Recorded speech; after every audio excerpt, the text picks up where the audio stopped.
So you know how VR YouTubers are always like, oh my god, this is the biggest Quest update ever, but they add just like one new font or something? Well, this Quest update is actually the biggest update ever. And so much so, I'm actually making a video on it, even though I never talk about Quest updates. So when Meta announced the Quest 3, they said they have an update coming for the Quest 2 and the Pro that's going to majorly improve performance. And now we finally have more details about the update, and it's starting to slowly roll out to people's Quest headsets. So the update enables higher clock speed for the CPU and GPU, which means smoother gameplay and more responsive menus. It also allows developers to take advantage of these improved speeds as well. And performance-wise, we're going to see up to a 26% increase in CPU speed for Quest Pro and Quest 2, up to a 19% increase in GPU for the Quest 2, and up to 11% increase in GPU for the Quest Pro. And Meta have started sharing teasers of what this gameplay will look like, with added features like dynamic resolution scaling, so apps and games can take advantage of increased pixel density without dropping frames. So far, it looks pretty good, and I think it'll be really great to see some performance and pixel density improvements on the Quest 2. But the big question is,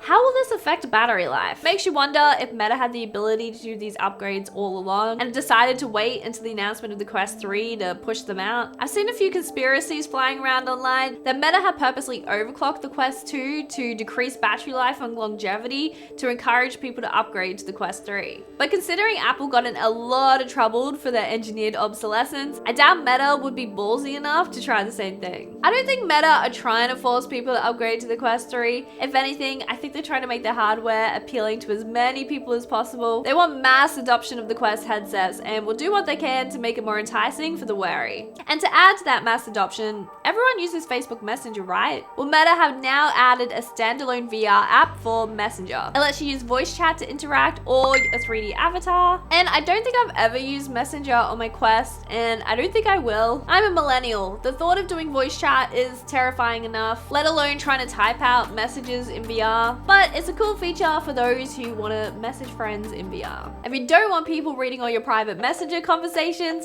you can now set a passcode on your Quest. You can now set a numerical passcode from up to 4 to 12 characters, so now all your secrets are safe with Meta.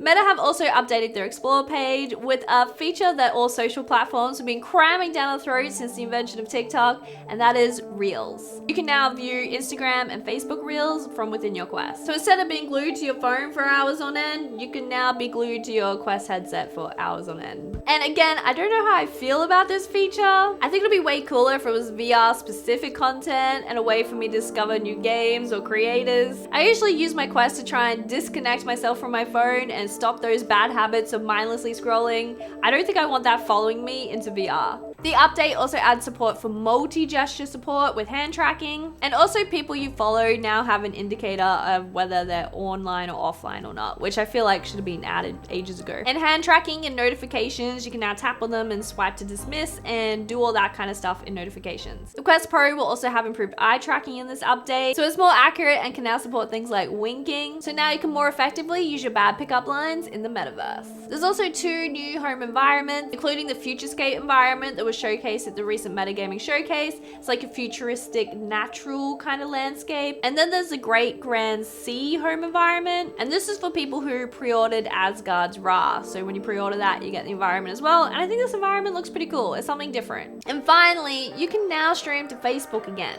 This used to be a feature ages ago, and Meta just kind of dropped it for whatever reason, but it's back again. So you can now stream directly to Facebook. But I'd really love for them to add support for other platforms, or just improve ways to make streaming easier, because I'd love to stream more Quest games. It's just really janky and doesn't work well, so I never do it. So these have been all the things that you can expect in the next Quest update. I think you definitely want to keep an eye out for those performance improvements. They're slowly rolling out the update, but knowing my luck, I'll probably be the last person on earth to get it. So if you already have it, let me know in the comments what you think of it, or come join my Discord to chat more about it, and I'll see you in the next video.